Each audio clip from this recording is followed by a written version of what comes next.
قل هل يستوي الذين يعلمون والذين لا يعلمون إنما يتذكر أولو الألباب. أشهد أن لا إله إلا الله.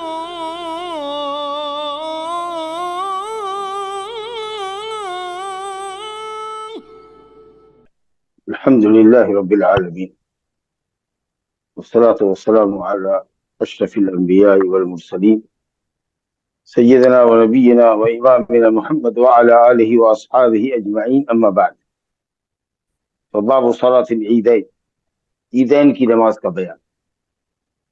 عیدین سے مراد عید الفطر جو ماہ رمضان کے روزوں کی تکمیل کے بعد یکم شوال کو منائی جاتی ہے، اور دوسری عید عید النحر یا عید الاضحیٰ، قربانی کی عید، عید قربا،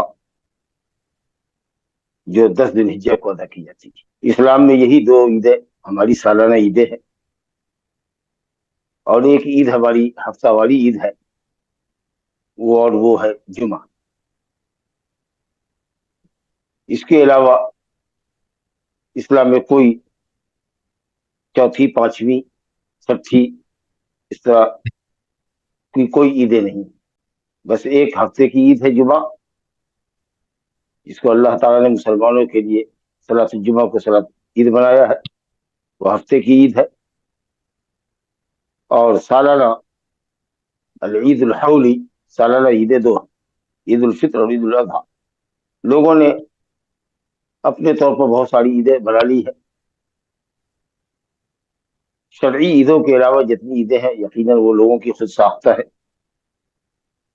نبی کریم صلی اللہ علیہ وسلم نے اسلام کی پہلی عظیم جنگ لڑی، جنگ بدر، جس میں 79 مسلمانوں کو اللہ نے فتح مبین نصیب فرمائی۔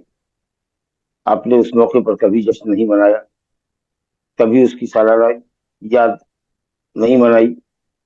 اسی طریقے سے مکہ مکرمہ کو فتح کیا، آپ نے کبھی اس کی سالگرہ نہیں منائی۔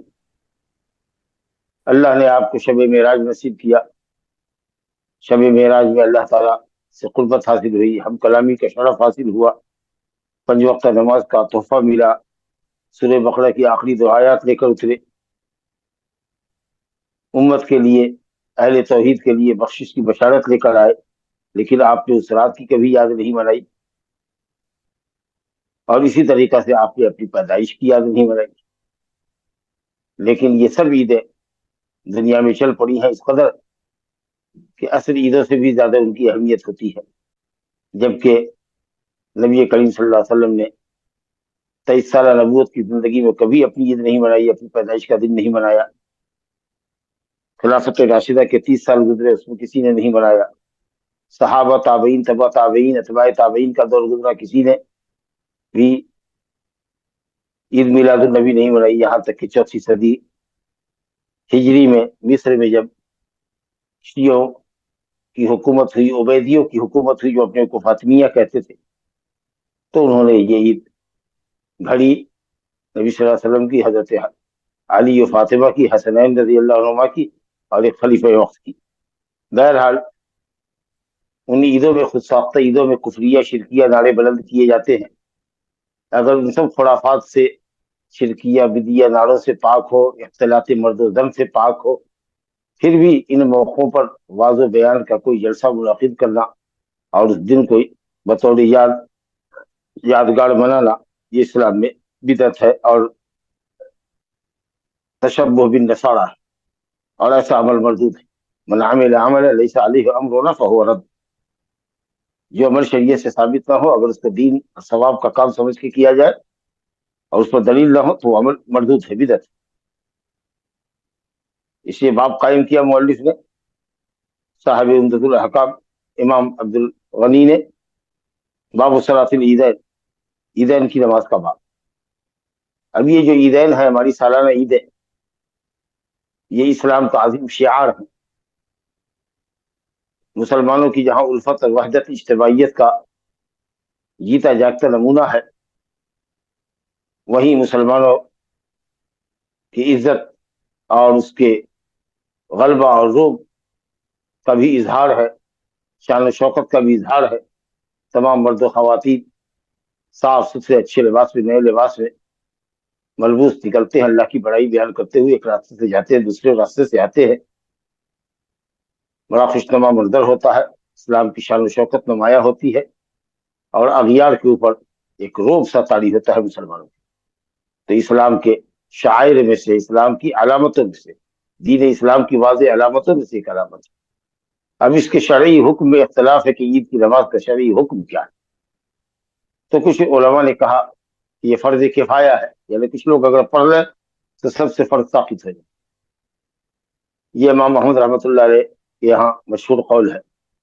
مالکی اور شافعیہ کے نزدیک یہ سنت موقتہ ہے، کہتے ہیں 5 وقت کی نماز ہی اللہ نے فرض کی ہے، اس کے علاوہ جو بھی ہے سب سنت ہے، سب تطوع ہے۔ تو مالکیہ اور شافعیہ کے نزدیک یہ سنت، اور حنفیہ کے نزدیک عیدین کی نماز واجب، اور شیخ الاسلام امام ابن تیمیہ رحمۃ اللہ علیہ نے بھی وجوب کے قول کو ہی پسند کیا۔ تو یہ سنت موقتہ ہے، یا کہہ لیجیے کہ واجب ہے، کہ اسلام کا شعار ہے۔ اور بعض مفسرین کے قول کے مطابق فَصَلِّ لِرَبِّكَ وَانْحَرْ، اپنے رب کے لیے نماز پڑھیے اور قربانی کیجیے۔ اور اسی طریقہ سے وَذَكَرَ اسْمَ رَبِّهِ فَصَلَّى قَدْ أَفْلَحَ مَن تَزَكَّى وَذَكَرَ اسْمَ رَبِّهِ فَصَلَّى، یہ صلاۃ عید الفطر ہے۔ تو عید الفطر اور عید الاضحیٰ کی نماز کی مشروعیت ان آیتوں سے علماء نے ثابت کیا ہے، اہل تفسیر کے قول کے مطابق۔ اور دوسرے یہ کہ نبی صلی اللہ علیہ وسلم نے خواتین اسلام کو بھی عیدگاہ میں نکلنے کا حکم دیا ہے، یہاں تک کہ جو بالغات ہیں، بڑی عمر کی ہیں، وہ بھی نکلے۔ جو بالغ ہیں، کنواریاں ہیں، جو پردے میں رہتی ہیں، گھر کے ایک کونے میں رہتی ہیں، باہر نہیں نکلتی حیا کی وجہ سے، ان کو بھی نکالنے کا حکم ہے۔ یہاں تک کہ حائض عورتوں تک کو نکالنے کا حکم ہے۔ مصلی عید پر نہیں جائیں گی، اس سے باہر ہٹ کے کھڑی ہوں گی، دعا میں، تکبیر میں، کلمات خیر میں شریک رہیں گی، سوائے اس نماز کے کسی اور نماز کے لیے عورتوں کو نکالنے کا حکم نہیں دیا گیا ہے۔ عورتیں جمعہ میں نکلیں یا پنجگانہ نماز میں نکلیں شرائط کا لحاظ کر کے، تو یہ ان کے لیے مباح ہے، جائز ہے، لیکن ان کے لیے ان کے گھر افضل ہے۔ یہی ایک واحد نماز ہے عیدین کی جس کے لیے عورتوں کو نکالنے کا تاکیدی حکم ہے۔ اس لیے سنت موقتہ کہہ لیجیے یا واجب نماز اس کو کہہ لیجیے، بہرحال بغیر عذر شرعی کے کسی کے لیے جائز نہیں ہے کہ وہ عیدین کی نماز سے پیچھے رہے، عید میں جائے۔ دیکھیے حدیث کے ساتھ چلتے ہیں۔ پہلی حدیث اس باب میں لا ہے، عبداللہ بن عمر رضی اللہ عنہما سے روایت کیا ہے۔ ابن عمر رضی اللہ عنہما فرماتے ہیں کان النبی صلی اللہ علیہ وسلم و ابو بکر و عمر یصلون العیدین قبل الخطبہ، نبی صلی اللہ علیہ وسلم اور ابو بکر و عمر عیدین کی نماز خطبہ سے قبل ادا کرتے تھے۔ نبی صلی اللہ علیہ وسلم کا عمل ہمارے لیے اسوہ ہے، ہمارے لیے نمونہ ہے، ہمارے لیے کافی ہے۔ پھر عبداللہ بن عمر نے ابو بکر و عمر کا کیوں ذکر کیا؟ اس سے قبل بھی ایک جگہ بات آئی ہے، ابو بکر عمر عثمان کا ذکر آیا ہے کہ ہم نے، ابن عمر کہتے ہیں کہ ہم نے ان کے ساتھ سفر کیا، اور یہ حضرات سفر میں 2 رکعت نماز سے زیادہ نہیں پڑھتے تھے، یعنی 4 رکعت والی نمازوں کو 2 رکعت سے زیادہ نہیں پڑھتے تھے۔ اصل بات یہ کہ نبی صلی اللہ علیہ وسلم کی سنت ہی ہمارے لیے کافی ہے۔ ابو بکر و عمر کا ذکر محض اس بات کے بیان کرنے کے لیے ہے کہ یہ امر ثابت ہے، پختہ ہے، مستحکم ہے، موجود ہے، منسوخ نہیں ہے۔ کوئی ایسا نہ سمجھے کہ نبی صلی اللہ علیہ وسلم ایسا کرتے تھے، ہو سکتا ہے کہ آپ کے ساتھ وہ حکم منسوخ ہو گیا ہو، کینسل ہو گیا ہو، تو اس لیے ذکر کرتے ہیں کہ ابو بکر و عمر اور عثمان یا خلفائے راشدین کے ساتھ بھی یہ عمل رہا، یا وہ بھی ایسا کرتے رہے، اس کا مطلب یہ کہ یہ حکم محکم ہے، پختہ ہے، ثابت ہے، باقی ہے، منسوخ نہیں ہوا ہے۔ تو نبی صلی اللہ علیہ وسلم اور آپ کے بعد ابو بکر عمر رضی اللہ عنہ، اور اسی طریقے سے عثمان والی سب، اور آج تک تقریباً یہی ہوتا ہی ہے سب جگہ، لیکن ان دونوں کا اس لیے ذکر کیا کہ یہ چاروں خلفاء میں فضیلت کے اعتبار سے، مرتبے کے اعتبار سے افضل الخلفاء ہے ابو بکر و عمر، پہلے ابو بکر ہے پھر عمر ہے۔ یہ سب حضرات نبی صلی اللہ علیہ وسلم اور خلفاء ابو بکر عمر اور دیگر خلفاء راشدین اور ائمہ دین سب کے سب عیدین کی نماز پہلے پڑھتے تھے، بعد میں خطبہ دیتے تھے، برخلاف جمعہ کے کہ جمعہ میں 2 خطبہ پہلے ہوتا ہے، اور وہ خطبہ نماز کے لیے شرط ہے جمعہ کی نماز کے لیے، جیسا کہ کل کے بیان میں گزشتہ کل کے بیان میں آیا ہے. لیکن یہاں عیدین میں پہلے عید کی نماز ہوتی ہے، اس کے بعد خطبہ ہوتا ہے. گویا یہ خطبہ عیدین کے تابع ہے، اور اس خطبے کا حکم یہ ہے کہ سنت بہتر ہے کہ سنا جائے، نصیحت سے فائدہ اٹھایا جائے، لیکن اگر کسی کو ضرورت ہو تو جا سکتا ہے، جیسا کہ نسائی، ترمذی وغیرہ، ابو داؤد میں روایت ہے حضرت صاحب سے کہ نبی صلی اللہ علیہ وسلم نے فرمایا کہ دیکھو بھائی، اب ہم نماز کے بعد خطبہ دیں گے، تو جو تم میں کا چاہے وہ بیٹھے خطبہ سنے، اور جس کو ضرورت ہو وہ چلے جائے، جو جانا چاہتا ہے جا سکتا ہے.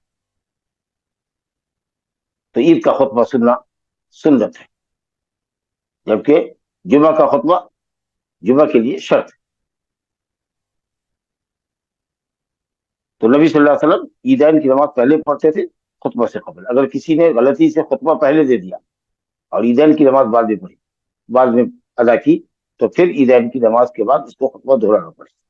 خلفائے بنو امیہ میں ایک دور گزرا ہے حضرت معاویہ رضی اللہ عنہ کے بعد کہ خطبہ پہلے دے دیتے تھے.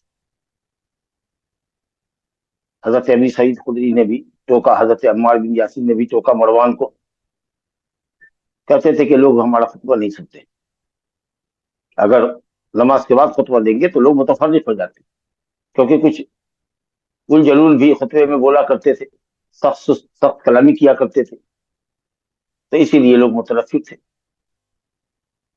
ان لوگوں نے سنت کو بدل دیا. شہزور آدمی تھا، چڑھ گیا ممبر پر، لیکن عمار نے اپنا فریضہ ادا کیا، انکار منکر کا فریضہ انجام دیا. بہرحال خطبہ عیدین کے بعد ہے، پہلے نماز پھر اس کے بعد خطبہ. اب یہ خطبہ 2 ہے یا 1 ہے؟ خود اس حدیث میں دیکھیے لفظ آیا ہے یصلون العیدین قبل الخطبہ، قبل الخطبتین نہیں کہا.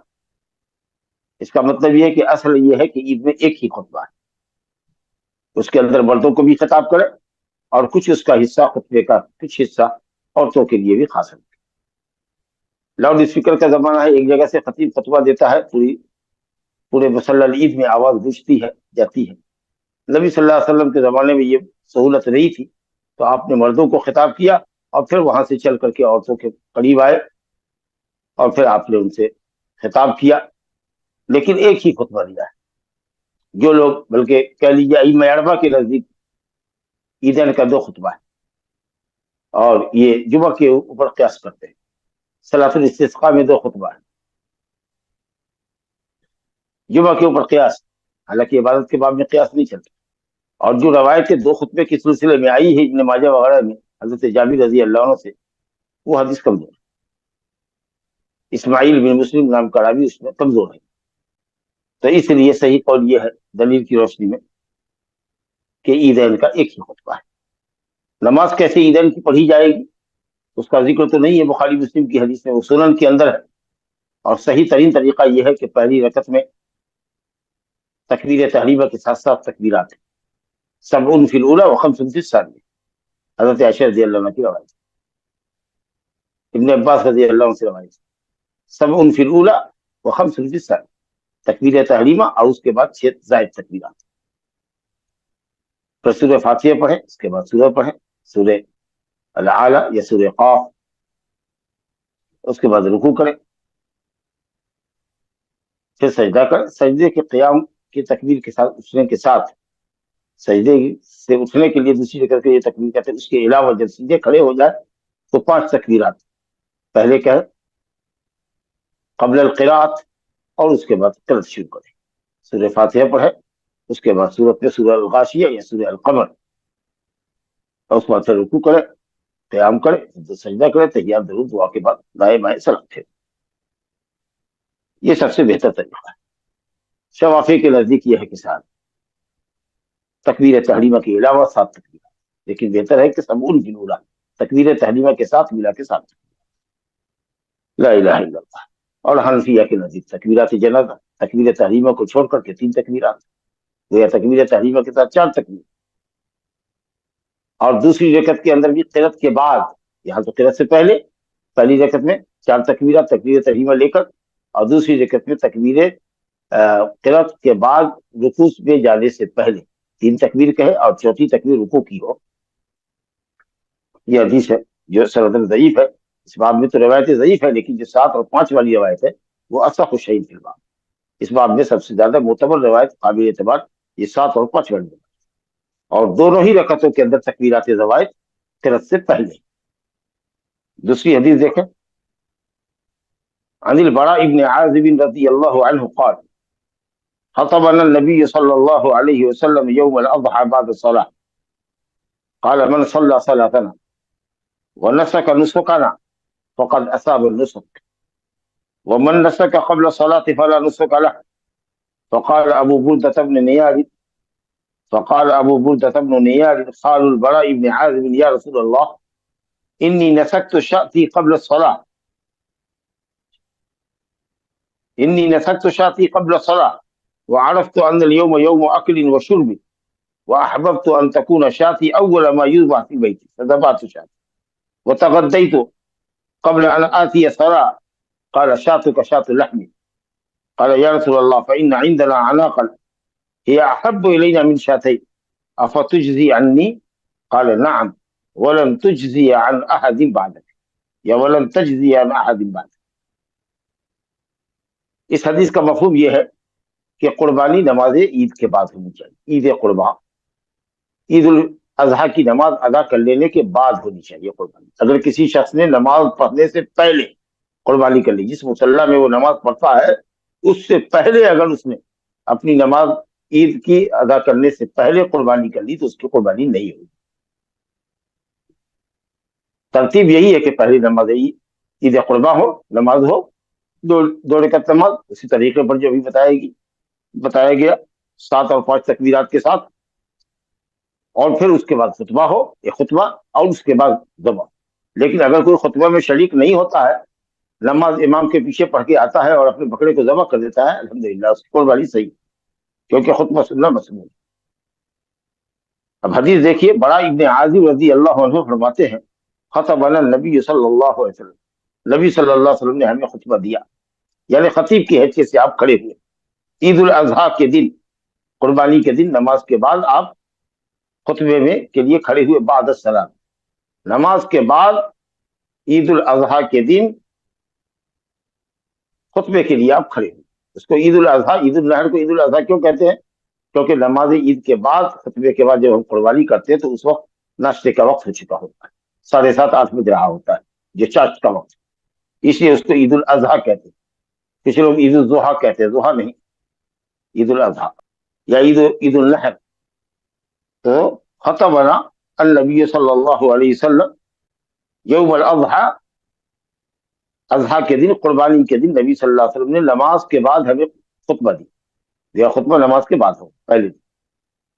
فقال، تو آپ نے فرمایا، ترتیب دیکھیے، من صلی صلاتنا، جس نے ہماری نماز پڑھی، یعنی کصلاتنا، ہماری نماز کی طرح نماز پڑھی، بے ہی وہ نماز تو نہیں پڑھ سکتا کوئی، لیکن جس کیفیت کے ساتھ اور جس وقت میں ہم نے نماز پڑھی ہے، وقت اور کیفیت کا لحاظ کر کے ہماری نماز کی طرح جس نے نماز پڑھی، من صلی صلاتنا اے کصلاتنا، کس چیز میں؟ فی الوقت والحیت والکیفیت، وقت نماز میں اور کیفیت اور حیت کے اندر جس نے ہماری نماز کی طرح نماز پڑھی، وَنَسَكَ نُسَكَنَا، اور ہمارے ذبیحے کی طرح اس نے ذبح کیا، یعنی جو جانور ہم قربانی کے نام پر ذبح کرتے ہیں، جن شرائط کے ساتھ کہ وہ دتا ہوا ہونا چاہیے، دودھ کے دانت اس کے ٹوٹ کے گر جانے چاہیے، دوسرے 2 دانت نکل جانے چاہیے، سوائے بھیڑ کے بچے کے، جیسا کہ حدیث میں آئے گا کہ وہ اگر غیر دتا ہوا بھی ہو، سال بھر سے کم کا بھی ہو،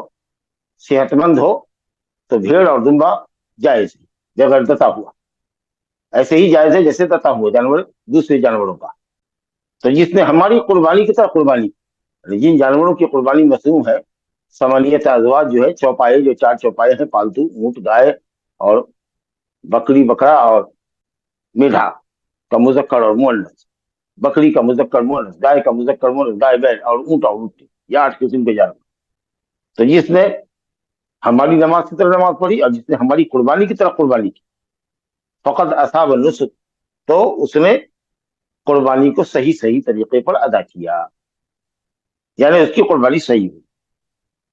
ومن نسک قبل صلاح، اور جس نے نماز عید ادا کرنے سے قبل صرف یہ سوچ کر کے کہ نماز کا وقت ہو چکا ہے، نماز ہو گئی ہوگی یا کسی بھی عیدگاہ میں ہو گئی ہوگی تو ہم ذبح کر لیں، نہیں، آپ نماز ادا کر کے ہی اپنی قربانی کر لیں۔ نماز سے پہلے اگر آپ نے قربانی کر لی، آپ کی قربانی نہیں۔ ومن نسک قبل صلاح، جس نے نماز سے قبل، نماز کے وقت سے نہیں، نماز کی ادائیگی سے قبل جس نے قربانی کر لی، فلا نسک، تو اس کی قربانی نہیں ہوئی، یعنی باطل ہوئی، صحیح نہیں ہوئی۔ جب یہ آپ نے بیان دیا خطبے کے اندر اور ترتیب بتا رہے ہیں، لوگوں کو مسائل قربانی کے بتا رہے ہیں، تو ابو بردہ بن نیار رضی اللہ عنہ، جو بڑا ابن عازب کے ماموں تھے، انہوں نے کہا یا رسول اللہ انی نسکت شاتی قبل الصلاۃ، میں نے تو اپنی بکری نماز سے قبل ہی ذبح کر دی، یعنی فجر کی نماز پڑھ کر کے آیا اور میں نے بکری ذبح کر دی اور پکا کے کھا پی کر کے اور پڑوسیوں کو کھلا کر کے میں آیا۔ لا الہ الا اللہ۔ اور وجہ بتائی کہ یہ میں نے اس لیے سمجھا کہ آج تو روزے کا دن ہے نہیں، عید کا دن ہے، کھانے پینے کا دن ہے اور قربانی کا دن ہے، لوگوں کی طبیعت، گھر والوں کی بھی اور پڑوسیوں کی بھی طبیعت گوشت کھانے پر راغب ہے، تو آج کا دن چونکہ کھانے اور پینے کا دن ہے، وسعت اور کشادگی کا دن ہے، تو میں نے سوچا کہ کیوں نہ میری بکری پہلے ذبح کر دی جائے، یا ذبح کی جانے والی بکریوں میں میری بکری کو اول نمبر ہو، پہلے نمبر پر ذبح ہونے والی بکری ہو اور میں کھاؤں اور پڑوسیوں کو کھلا دوں۔ میں نے یہ سوچ کر کے ذبح کر دیا۔ وعرفت ان اليوم، میں نے سمجھا کہ آج کا کھانے پینے کا دن ہے، تو میں نے پسند کیا کہ میری بکری پہلی بکری ہو جو میرے گھر میں ذبح کی جائے۔ فذبح تو شاتی، چنانچہ میں نے اپنی بکری ذبح کر دی۔ وتغدیت قبل ان آتی الصلاۃ، اور نماز میں آنے سے پہلے میں نے غدا کر لیا۔ معلوم ہے کہ غدا طلوع فجر کے بعد سے لے کر کے زوال سے پہلے کے کھانے کو، زوال سورج کے ڈھلنے کے پہلے تک کے کھانے کو غدا کیا۔ تو فجر کی نماز کے بعد ذبح کیا، پکایا اور کھایا، سب طلوع فجر سے یا طلوع آفتاب سے قبل ہو گیا۔ جب آپ نے یہ سنا تو فرمایا کہ شاتو کا شات اللحم، تمہاری بکری گوشت کے لیے ذبح کی جانے والی بکری کی حیثیت رکھتی ہے، یا یہ کہیے شاتو کا شات اللحم، گوشت کے لیے گوشت کی بکری ہوئی، یعنی جس طریقے سے لوگ گوشت کے لیے بکریاں ذبح کرتے، جیسے کل 9 تاریخ کو تم نے ذبح کیا ہوگا، کوئی 8 کو ذبح کرے، کوئی یکم ذی الحجہ کو ذبح کرے، یا بازاروں میں ہر دن صبح شام بکریاں، بکرے اور پوٹلے ذبح ہوتے رہتے ہیں، لوگ گوشت خرید کے لاتے ہیں، کھاتے ہیں۔ تو عام جو ذبیحہ ہوتا ہے کھانے پینے کے لیے، بس وہ ہے گوشت کے لیے، یہ قربانی نہیں ہوئی۔ یہ تقرب اللہ کے لیے جو جانور ذبح کیا جاتا ہے، جس کو قربانی کہتے ہیں، ثواب کے لیے، جو اپنے آپ میں ایک بڑی بندگی ہے، مالی عبادتوں میں اہم ترین بندگی ہے کہ اللہ نے نماز کے ساتھ قربانی کا ذکر کیا ہے، اپنے نبی سے خطاب کیا ہے، فصل لربک وانحر، اپنے رب کے لیے نماز پڑھی اور قربانی کی۔ وہ اہم عبادت تمہاری نہیں ہوئی، بس جس طریقے سے لوگ گوشت کے لیے بکری ذبح کرتے ہیں وہی حیثیت ہے اس کی، یہ قربانی کی بکری نہیں، یہ قربانی میں شمار نہیں ہوگا۔ غلطی میں کیا تھا، نادانی میں کیا تھا، لیکن نادانی میں بھی کوئی اگر عمل کیا جائے جو ادائیگی سے جس کا تعلق ہے تو ٹھیک ہے، گناہ نہیں لگے گا، لیکن عمل صحیح نہیں ہوگا۔ اب اگر وہ چاہے نفلی یا سنت کی قربانی اگر کرنا تھا تو چاہے تو دوسری قربانی کر لے، لیکن اگر نذر کی قربانی تھی، قربانی بطور نذر کے تھی تو واجب ہوگا، لیکن جو عام قربانی تھی، کھا لیا، بکری نہیں ہے اس کے بعد، تو کوئی حرج نہیں ہے کہ وہ اس کا بدل دے، لیکن اگر بدل دیتا ہے تو اچھی بات ہے، اگر ہے اس کے پاس۔ جب انہوں نے سنا کہ صاحب یہ قربانی ہماری نہیں ہوئی، یہ تو عام ذبیحہ کی حیثیت رکھتی ہے، تو کہا یا رسول اللہ ہمارے پاس بکری کا ایک بچہ ہے، اناق ہے، لیکن وہ بہت موٹا تازہ ہے، 2 بکری سے زیادہ پسندیدہ ہے وہ، یعنی جتنا 2 بکری میں گوشت نکلے گا اس سے زیادہ گوشت بکرے میں نکلے گا جو ہمارے پاس 1 سال سے کم کا ہے۔ افتجزی انی، کیا وہ مجھ سے کفایت کرے گا؟ میری قربانی ہو جائے گی اگر میں اس کو ذبح کر دوں تو وہ کفایت کرے گا؟ آپ نے فرمایا ہاں، لیکن آگے کہہ رہے ہیں وَلَن تَجْزِيَ عَنْ أَحَدٍ بَعْدَكَ، لیکن تیرے بعد ہرگز کسی اور کے لیے جائز نہیں۔ گویا کہ یہ حکم اس شخص کے ساتھ خاص تھا۔ اب اگر کوئی غیر دتا ہوا جانور کرتا ہے سوائے بھیڑ کے بچے کے دمبا کے، بکرا بکری ہو، گائے بیل ہو، اونٹنی ہو، اگر وہ دتا ہوا نہیں ہے، سنی نہیں ہے، دودھ کے دانت ٹوٹ کے دوسرے دو دانت جب تک نہیں نکلے اس وقت تک اس کی قربانی جائز نہیں ہے۔ تو اس سے بڑی اہم بات معلوم ہوئی وہ یہ کہ صاحب قربانی ہر حال میں ہماری نماز کے بعد ہونی چاہیے، اگر اس سے پہلے ہو جاتی ہے تو وہ قربانی نہیں۔ اب عوض دینا ہوگا کہ نہیں دینا ہوگا آپ نے اس کی تفصیل سن لیا کہ اگر منت کی قربانی تھی، آپ نے نظر مانی تھی کہ اگر ایسا ہوا میرا بچہ اچھا ہو گیا اور وہ اچھا ہو گیا تو میں اللہ کے لیے اس مرتبہ ایک پوٹلا، ایک دتا ہوا جانور قربان کروں گا قربانی میں۔ اب آپ نے یہ قربانی منت کی مانی ہوئی تو وہ تو آپ کو واجب ادا کرنا ہے۔ لیکن اگر یوں ہی جیسے عام سنت کے طریقے پر لوگ قربانی کرتے ہیں اس نیت سے آپ نے کیا ہے تو آپ پر اس کا بدل دینا نہیں ہے۔ اگر آپ چاہیں کرنا تو کر سکتے ہیں، جیسا کہ انہوں نے نبی صلی اللہ علیہ وسلم سے اجازت مانگی کہ غیر دتا ہوا بکری کا بچہ ہے لیکن وہ لہیم شہیم ہے، موٹا تازہ فڑوا ہے، میں ذبح کر سکتا ہوں، تو آپ نے کہا کر سکتے ہیں لیکن آپ کے علاوہ کسی اور کی۔ تیسری حدیث دیکھیے اس میں، عن جندب بن عبد الله البجلي رضي الله عنه قال صلى النبي صلى الله عليه وسلم يوم النحر ثم خطب ثم ذبح وقال من ذبح قبل ان يصلي فليذبح اخرى مكانها ومن لم يذبح فليذبح بسم الله۔ جندب بن عبداللہ البجلی رضی اللہ عنہ کہتے ہیں کہ نبی صلی اللہ علیہ وسلم نے یوم النحر کو نماز پڑھی، یعنی عید بقر عید کی نماز پڑھی، عید قربان ادا کی، صلاۃ عید قربان ادا کی۔ ثم خطبہ، پھر آپ نے خطبہ دیا، ترتیب ہے، ثم ترتیب کے لیے آتا، پہلی نماز پھر خطبہ، پھر جانور ذبح کیا، گویا کہ مصلی میں جب ذبح کیا، یہاں نماز پڑھا تھا وہی نماز کی جگہ پہ نہیں، مطلب ہٹ کر کے جو اس سے متصل جگہ تھی وہیں آپ نے جانور ذبح کیا تاکہ لوگ ذبح کرنے کا طریقہ بھی جان جائیں اور فقراء اور مساکین وہاں موجود ہیں تو ان کے لیے گوشت لینا بھی آسان ہو جائے۔ تو آپ نے وہی ذبح کیا اور فرمایا من ذبح قبل ان یصلی، نماز عید سے پہلے جس نے اپنا جانور ذبح کر لیا فلیذبح اخرى مکانہا، تو اس کی قربانی نہیں ہوئی۔ اب اگر وہ قربانی کرنا چاہتا ہے تو اب اس کی جگہ پر دوسری قربانی دے۔ میں نے یہ قربانی کرنا چاہتا ہے اسی لگایا کہ قربانی واجب نہیں ہے، مستطیع آدمی کو قربانی کرنی چاہیے۔ ایک حدیث ہے کہ جس کو وسعت ہو، من وجد سعۃ فلم یضحی فلا یقربن مصلی، وسعت کے باوجود بھی اگر کوئی قربانی نہیں کرتا ہے تو وہ ہماری عیدگاہ میں نہ آئے۔ وعید کے لیے، توبیخ کے لیے آپ نے فرمایا ہے۔ پھر اس حدیث کے مرفوع اور موقوف ہونے میں علماء کا اختلاف ہے۔ حافظ ابن حجر رحمۃ اللہ علیہ نے کہا کہ موقوف اشبہ بالصواب، درستگی سے زیادہ قریب ہے کہ حدیث موقوف ہے، اور کچھ اہل علم نے کہا ہے کہ بعض اس کی ایک سند مرفوع بھی ہے۔ بہرحال تو وسعت کے باوجود قربانی نہ کرنا یہ اچھی بات ہے، تاہم واجب اور فرض نہیں ہے۔ اس لیے آپ نے فرمایا جس کو کرنا ہے قربانی تو یہ سمجھ لے کہ اس کی پہلی نماز سے پہلے کی گئی قربانی نہیں ہوئی۔ اگر وہ قربانی کرنا چاہتا ہے تو اس بکری کی جگہ پر دوسرا بکرا نماز کے بعد کرے، اور اگر منت کی قربانی تھی، قربانی بطور منت اس کو کرنا تھا، نذر کے طور پر کرنا تھا تو واجب ہوا۔ اور ہاں جس نے اب تک قربانی نہیں کی ہے، نماز پڑھ لیا ہے، خطبہ سن لیا ہے، میں نے قربانی کر لیا، اور اب جا کر تم گھر قربانی کرو گے ماشاء اللہ تو ٹھیک ہے، الحمدللہ یہ تمہاری قربانی شریعت کے مطابق ہوئی۔ فلیذبح بسم اللہ، اب وہ جائے اللہ کے نام سے قربانی کرے، جانور ذبح کرے، بسم اللہ، بس اتنا شرط۔